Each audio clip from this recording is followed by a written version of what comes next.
Congressman Webster, all the great families here at the villages, my fellow Americans, it is great to be back in the Sunshine State. It is great to be back in Trump country.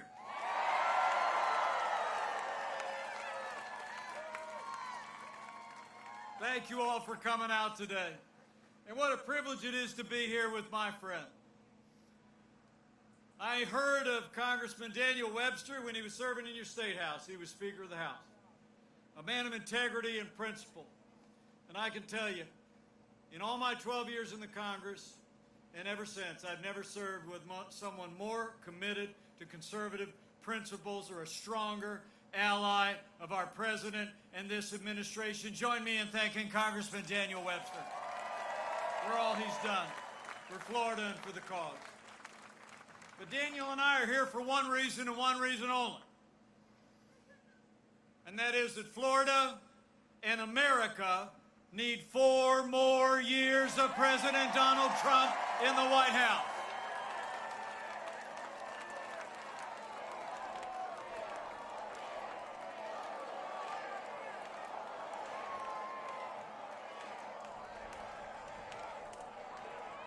It's on, everybody, and the road to victory runs right through Florida.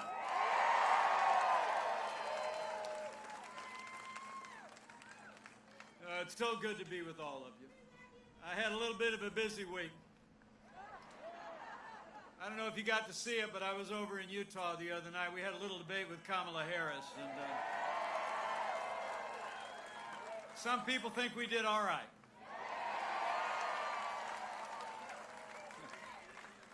You know, let me be clear. That debate was not just a debate between 2 candidates for vice president. It was a debate between 2 visions. Joe Biden and Kamala Harris want higher taxes, open borders, socialized medicine. They want to abolish fossil fuels. They want taxpayer funding of abortion. They want to defund the police and pack the court. President Trump's vision: we've rebuilt our military.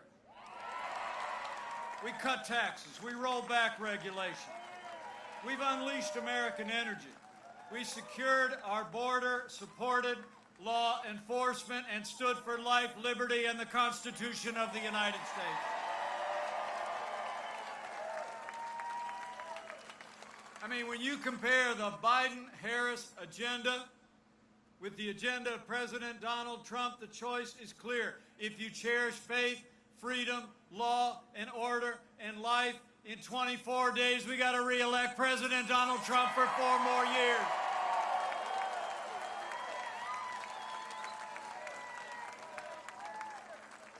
You know, 4 years ago, we inherited a military hollowed out by devastating budget cuts, an economy struggling to break out of the slowest recovery since the Great Depression. Terrorism was on the rise, and we witnessed a steady assault on our most cherished values. But in 3 short years, I'm proud to report, as the father of a United States Marine and the father-in-law of a United States Navy pilot, we've rebuilt our military. We restored the arsenal of democracy. And we are finally giving our soldiers, sailors, airmen, Marines, and Coast Guard the support they deserve.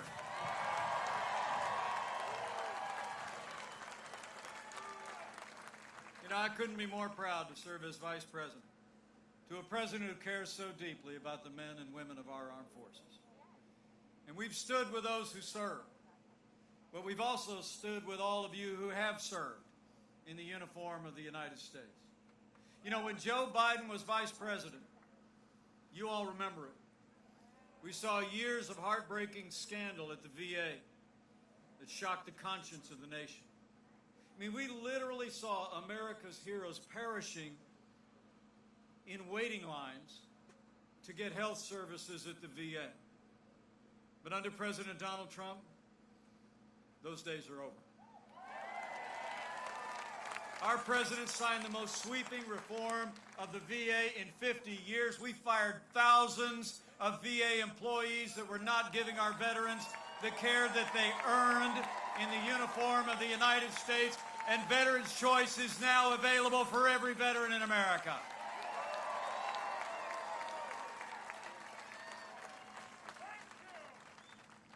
You know, I know here at the Villages there's a lot of you men and women that have served in uniform. So if you're able, would you just either stand or would you raise your hand in the air and give us a chance to say thank you one more time? Thank you for your service. Thank you for your service. Thank you for your service. God bless you. You know, we didn't just rebuild our military. Under this president's leadership in our first 3 years, we revived and created the greatest economy the world has ever known. Where Joe Biden wants to raise taxes, President Trump cut taxes across the board for working families and businesses large and small. This president actually repealed more federal red tape in our first 3 years than any administration in American history. We unleashed American energy. We're now a net exporter of energy for the first time in 70 years. And we fought for free and fair trade that puts American jobs and American workers first. And in those first 3 years, businesses large and small created more than 7 million good-paying jobs, including 550,000 jobs right here in the Sunshine State.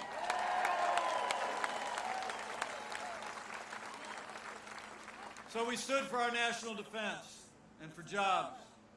Standing here not far from the Space Coast, I'm proud to report to you, under President Donald Trump, we have renewed American leadership in manned space exploration.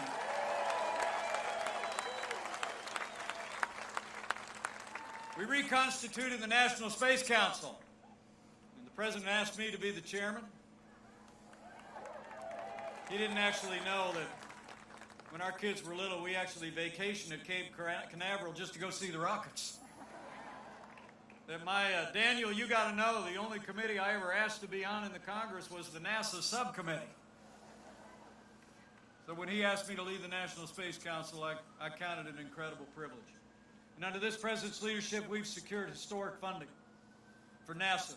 And this year, we returned American astronauts to space on an American rocket from right here at Kennedy Space Center for the first time in 10 years. And under the president's leadership, by 2024, we're going to see the next man and the first woman land on the moon, and then we're headed to Mars. Under President Donald Trump, NASA is back. And under this president, not only have we stood for our security, for American jobs, and for American leadership in space, but every single day, President Donald Trump has stood for the rule of law. We've appointed more than 200 conservatives to our federal courts at every level, and I'm here to tell you, they are all principled men and women who will uphold all the God-given liberties in our Constitution, like the freedom of religion and the freedom of speech and the Second Amendment right to keep and bear arms.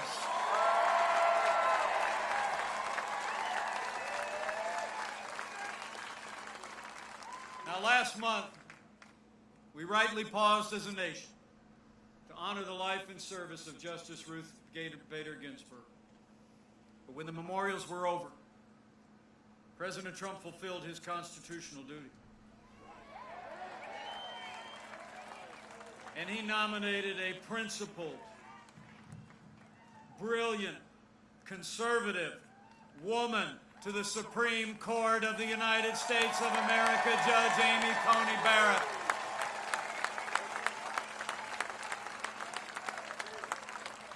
Now, I'm a big fan of Judge Barrett, and it's not just because she's from Indiana.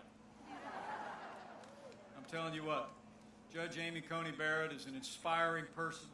She's a brilliant and principled jurist. She'll do great credit on the Supreme Court. Now, the confirmation hearings are set for this Monday. And the American people expect Democrats in the Senate to give Judge Barrett a dignified hearing this time. But we have reason to be concerned.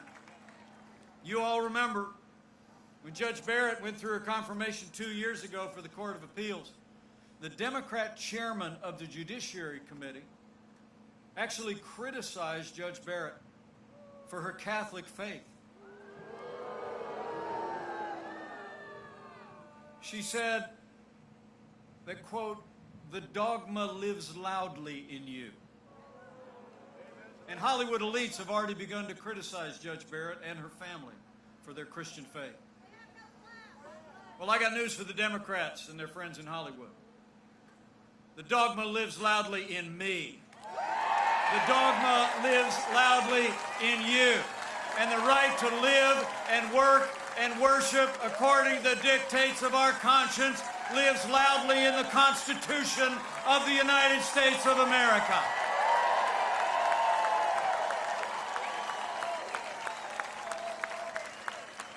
In America, we cherish the freedom of religion of every American of every faith.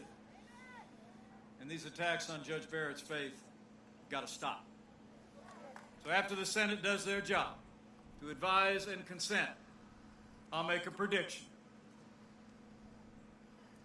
Judge Amy Coney Barrett is going to be Justice Amy Coney Barrett. We're going to fill that seat.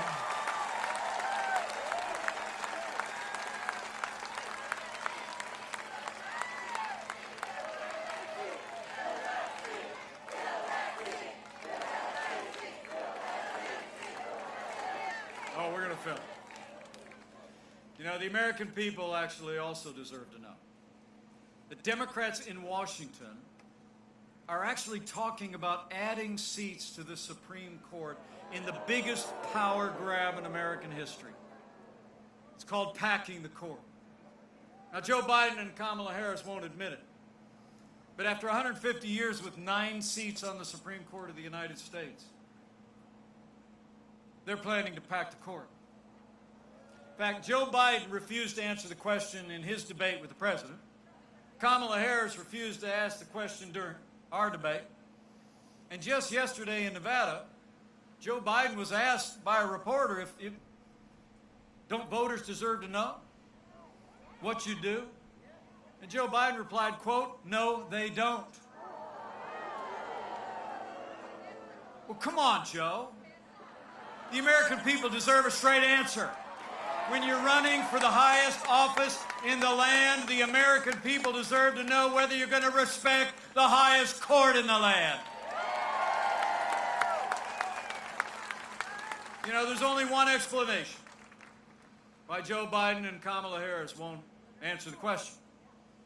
It's because Joe Biden and Kamala Harris want to pack the court. But we're not going to let it happen. We're going to preserve an independent judiciary. We're going to preserve our constitutional order. We're going to re-elect President Donald Trump for 4 more years in the White House.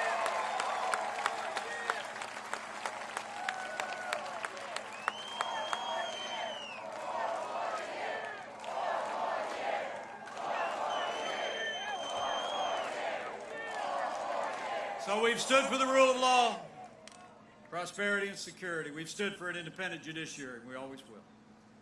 And every single day of this administration, President Donald Trump has stood with the men and women who serve on the thin blue line of law enforcement, and we always will. That's probably why you have police associations around the country that are endorsing our president's re-election. In fact, I learned for the first time ever, the Florida Police Chief Association endorsed President Donald Trump's re-election.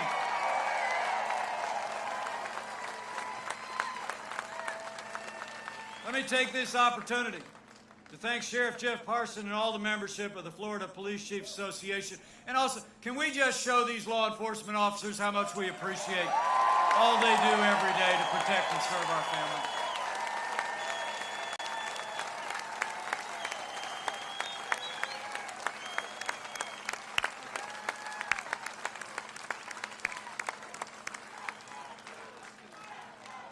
You know, oh, we're back to blue. You know, I like to tell people, all my heroes wear uniforms. When I was growing up in our small town in Indiana, we used to drive back to Chicago where my parents grew up. We'd go to my grandparents' house and my uncle would come walking out wearing that police uniform, have that sidearm man. I got to tell you, me and my three brothers just look up at him in awe. And you all know. The men and women who serve in law enforcement in this country are some of the best people in America. And they deserve the respect of every American every single day. They do. Now, President Trump and I will always support the right of Americans to peaceful protest enshrined in the Constitution. Rioting and looting is not peaceful protest. Burning businesses is not free speech. Violence against innocent civilians, the destruction of property, or violence against our police will not be tolerated, and those who do these things will be prosecuted to the fullest extent of the law. Now, for months, all Joe Biden talked about was peaceful protests as the American people watched their businesses and communities literally burn. At the debate this week, I invited Flora Westbrook, a wonderful African-American business owner in Minneapolis, to join us there. Flora told me about a few days after the killing of George Floyd how the protesters marched closer and closer to her business. And then that Friday night came, and a little salon that she had built 35 years ago was burned to the ground. Well, I talked to Flora yesterday, and I told her, I said, Flora, we are with you today, and we are going to rebuild and have law and order in your city and every city in America for every American of every race and creed and color. So help us God.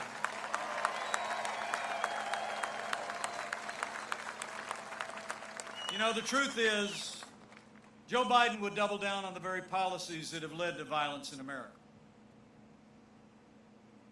When you undermine support for those who protect and serve, you only embolden those who would do violence in our communities. Now, Joe Biden explains it all by saying that America is, quote, systemically racist.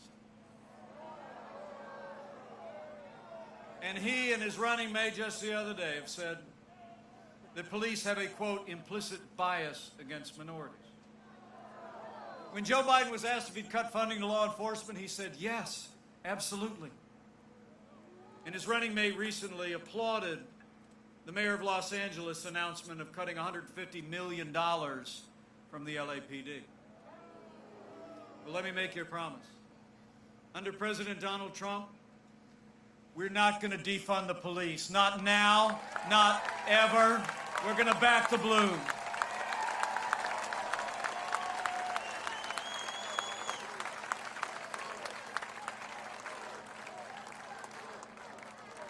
What the President and I know, what you all know, we don't have to choose between supporting law enforcement and supporting our African-American neighbors or any of the minorities or families who live in our major cities. We have done both for the last 3.5 years.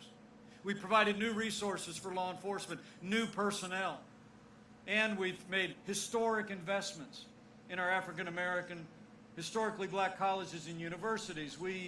We saw the lowest unemployment ever recorded for African Americans, 9,000 opportunity zones in our major cities. We passed criminal justice reform. We have supported law enforcement, supported our African American neighbors, and we're going to keep on doing it for 4 more years.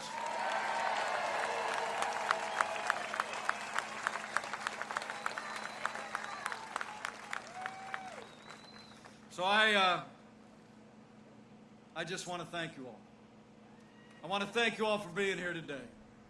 As you know, we've stood for the rule of law. We've stood for law and order. And as I said before, we've stood strong for the right of every American to live, to work, to worship according to the dictates of our conscience. You know, the freedom of religion has been called our first freedom, then the First Amendment. And people of faith have no greater champion than President Donald Trump.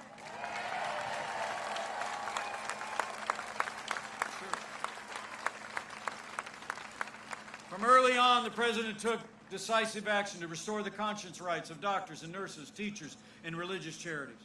And President Donald Trump ended the last administration's assault on the Little Sisters of the Poor, and the Supreme Court voted 7-2 to make it permanent.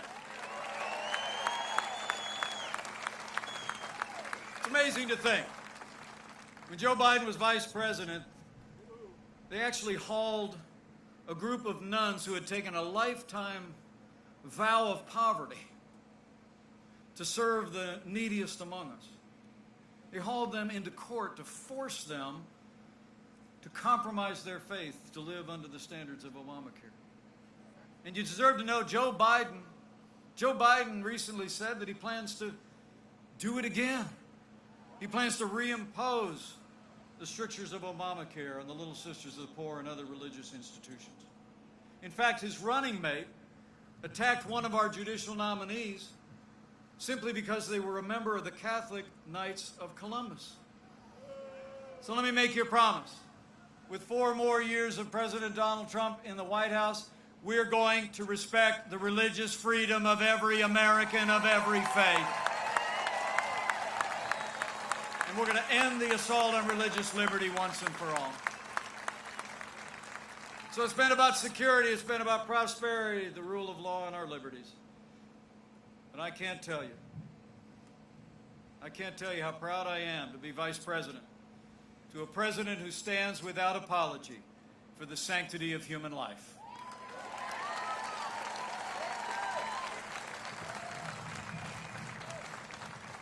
Where Joe Biden supports taxpayer funding of abortion all the way up to the moment of birth, President Trump took action early in our administration to suspend all funding, the Mexico City policy, no taxpayer dollars to provide or promote abortion around the world. He's renewed the Hyde Amendment to protect taxpayer money from ever being spent on abortion, and President Donald Trump is the most pro-life president in American history. True.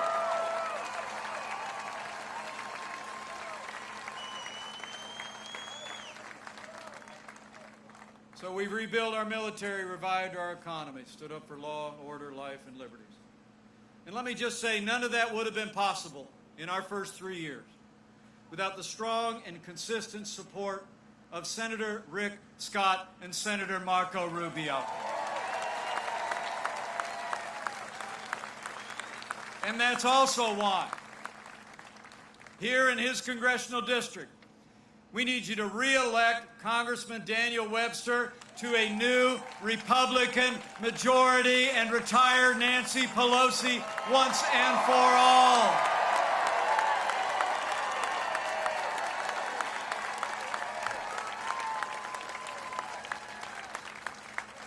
You know, when you look at all that we accomplished in those first few years with a Republican House and a Republican Senate, there's only one conclusion you can draw.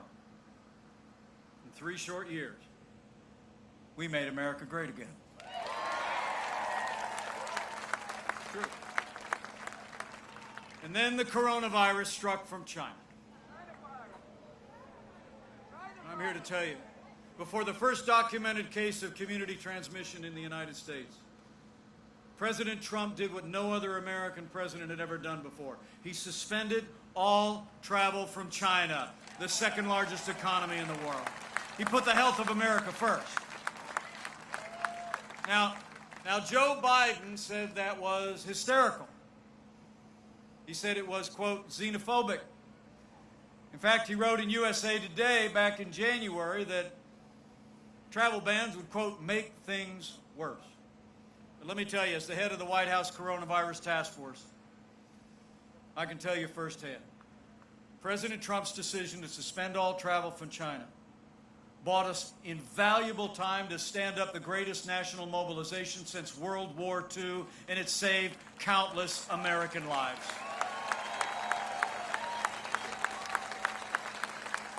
During that time, we reinvented testing. More than 120 million tests done so far. We saw to the manufacture and delivery of literally billions of medical supplies to our incredible doctors and nurses and healthcare workers. We developed life-saving medicines. And I'm here to report that we're on track to have the first safe and effective coronavirus before the end of this year. And under Operation Warp Speed, we'll have tens of millions of doses available to administer to our most vulnerable. You know, the President just said on the South Lawn of the White House today, and I quote, "Through the power of American science and medicine, we will eradicate the China virus once and for all."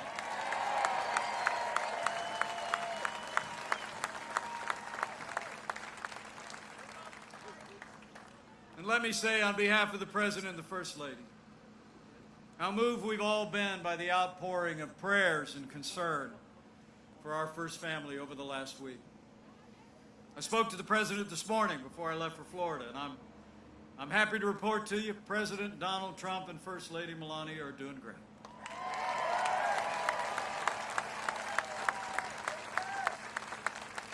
But what the President and I know is the outpouring of support and concern and prayer from across the country for our first family is just reflective of the love and the concern and the prayers that Americans have shown to neighbors and friends impacted by this virus, and especially those impacted by loss. So can we just take a moment to give a round of applause for all of the doctors, the nurses, the healthcare workers, those in ministry, everyone that has been there for our families through this challenging time. We love you all. So as you showed through the Sun Belt outbreak this summer here in Florida, we're showing across the country, because of the cooperation of the American people, the leadership of our president, we're slowing the spread, we're protecting the vulnerable, and we're saving lives. And we're opening up America again.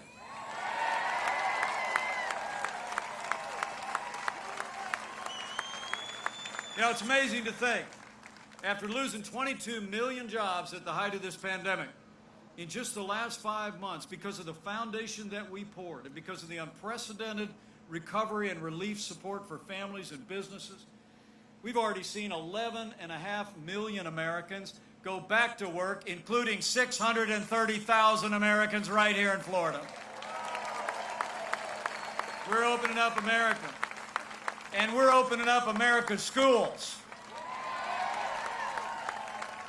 You know, about a week ago, the President announced we actually acquired about 100 million rapid tests that we're distributing to school nurses and school systems to help get our kids back in the classroom and keep them back in the classroom safe and sound. And can I just say, as I stand here in Florida, none of the progress this state has made would have been possible without not only the leadership of our president, our incredible healthcare workers, but none of it would have been possible without the strong, steady, and compassionate leadership of Governor Ron DeSantis. Done an amazing job. Thank you, Governor. So we've gone through a time of testing.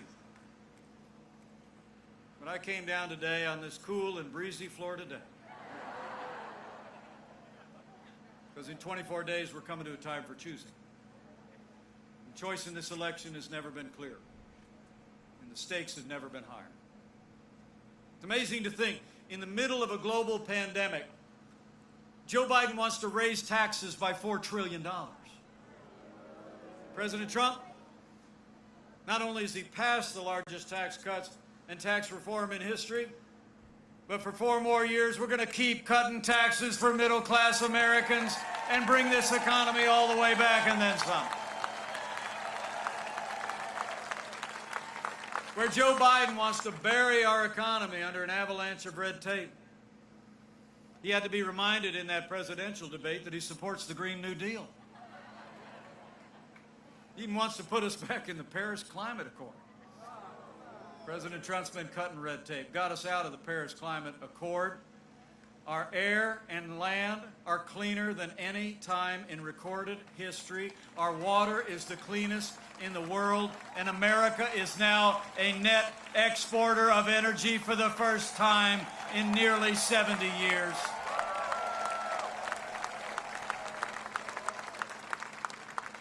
Joe Biden's for open borders, sanctuary cities, free lawyers for illegal immigrants.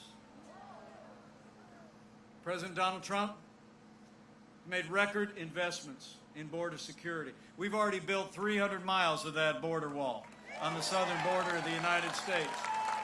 And with 4 more years in the White House, we're going to fix this broken immigration system once and for all in a way that puts America first.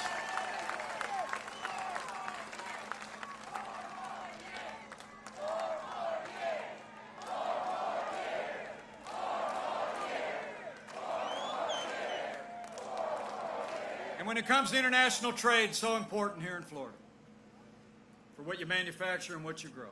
Contrast couldn't be clearer. You know, out in the heartland where I grew up, we saw the impact of NAFTA over the last 25 years. I literally saw entire communities shuttered, factories closed, jobs shipped south of the border. They were still shipping jobs south of the border before the paint was dry on the last election. And Joe Biden never lifted a finger to reform NAFTA in a way that put American workers first. But thanks to the man who wrote The Art of the Deal, America got a way better deal than NAFTA. The United States-Mexico-Canada agreement is here. It is a win for Florida and a win for America.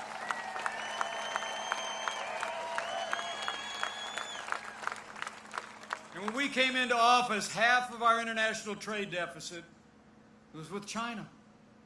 We were literally losing $500 billion a year to China in trade. Joe Biden's been a cheerleader for communist China since day one. President Trump, he put China on notice. He said the era of economic surrender is over. We impose tariffs, and we're going to keep the pressure on until they level the playing field for American workers, American businesses, and respect American private property.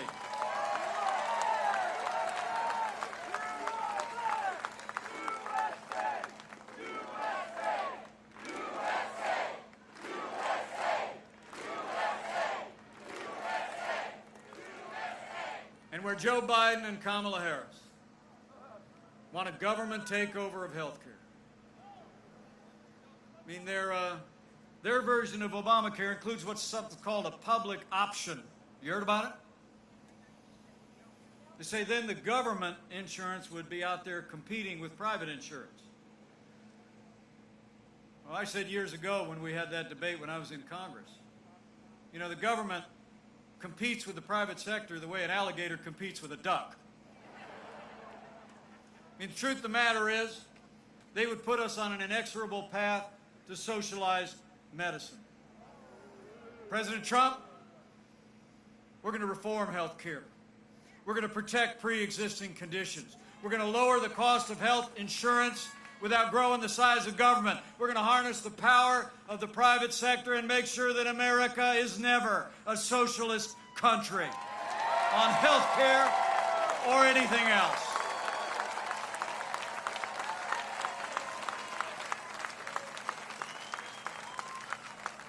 You know, when you look at their agenda, it's clear.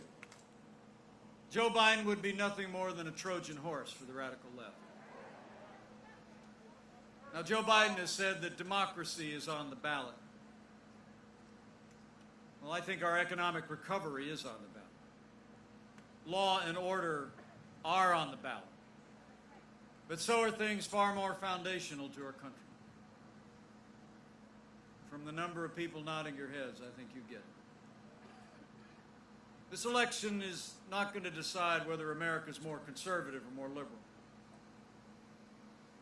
whether we're more Republican or more Democrat, more red or more blue. I think the choice in this election is whether America remains America.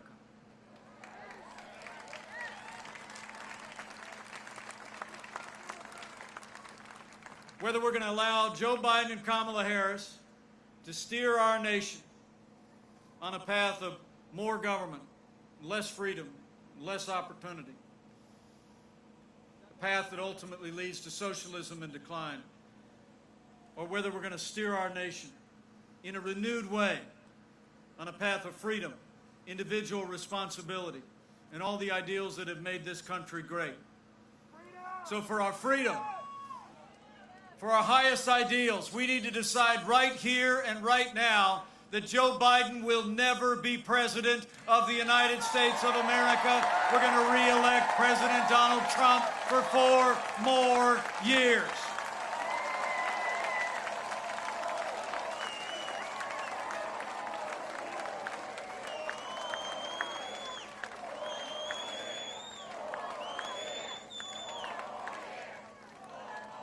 So I need you to tell your neighbors and friends what 4 more years means.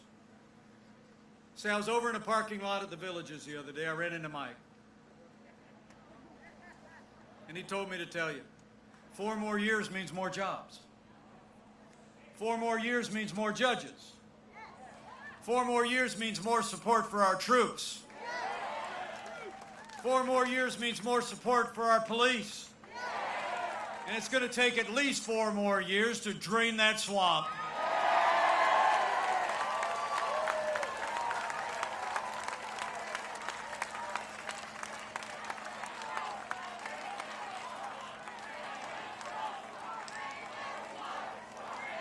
Oh, we're draining it. You know, 4 years ago, a movement was born. A movement of everyday Americans from every walk of life. Here in Florida, you believe we could be prosperous again. You believe we could be strong again. You believe we could be respected again. You said yes to President Donald Trump in 2016, and I know Florida's going to say yes to 4 more years of President Donald Trump in 2020. But it's going to take all of us to do it.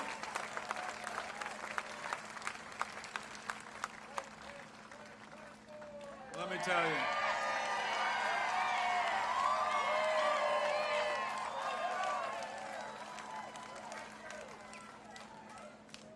Let me hang on 1 second here. Is she okay? Okay, you got her? Take a minute.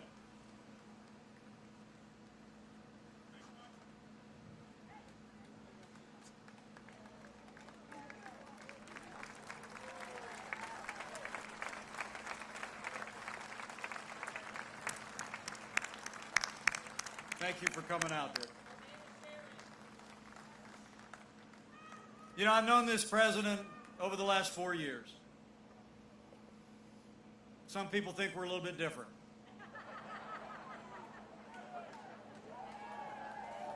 But we've gotten to be very close friends. I've seen him when the cameras are off. And I'm going to tell you, folks, there's never been a day gone by in the last 3.5 years that President Donald Trump hasn't gotten up and fought to keep the promises that he made to the people of Florida and the people of America. Now it's our turn to fight for him. It's on. 24 days to make the case. So keep bringing all your enthusiasm. Keep voicing your support. Keep telling your neighbors and friends across the Sunshine State and all across the country all that we've accomplished. Talk to them at work and at worship. Go out and tell the story the way you did in 2016. You know, I'll never forget.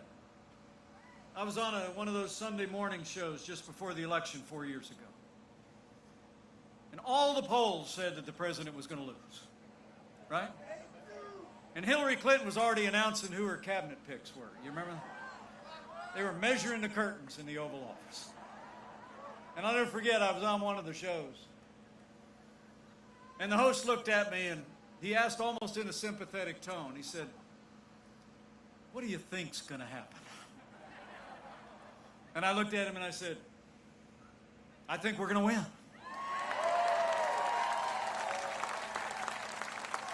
And he was a little shocked. Really?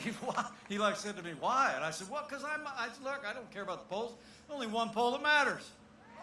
And the fact was, I was out traveling around the country. The president was traveling around the country. And he'll be back on the road here in Florida come Monday. Get ready. But I said he was traveling around the country drawing tens of thousands of people, and I was traveling drawing literally hundreds of Americans. But it was all the same people. And I...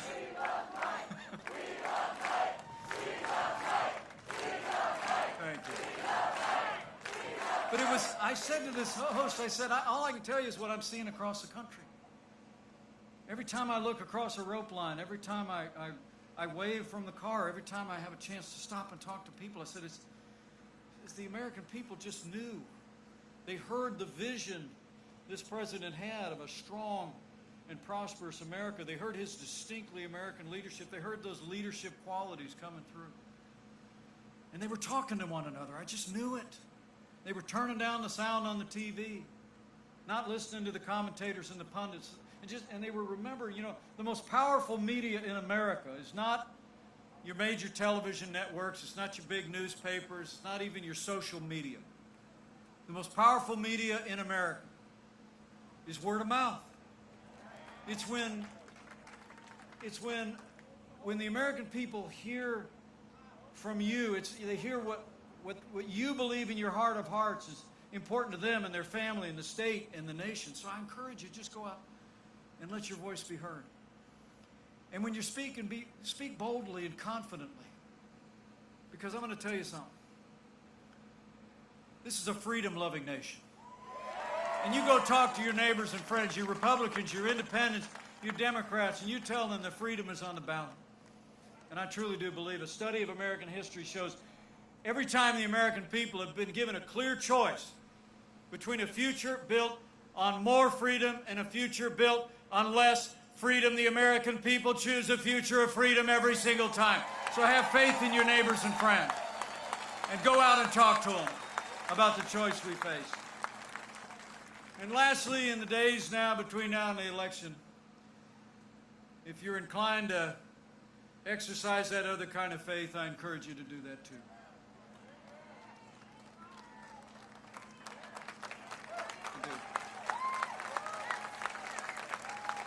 You know, the sweetest words the President and I ever hear when we're traveling around the country is when people will look out, reach across a rope line, maybe put the hand next to their cheek and just say, I'm praying for you.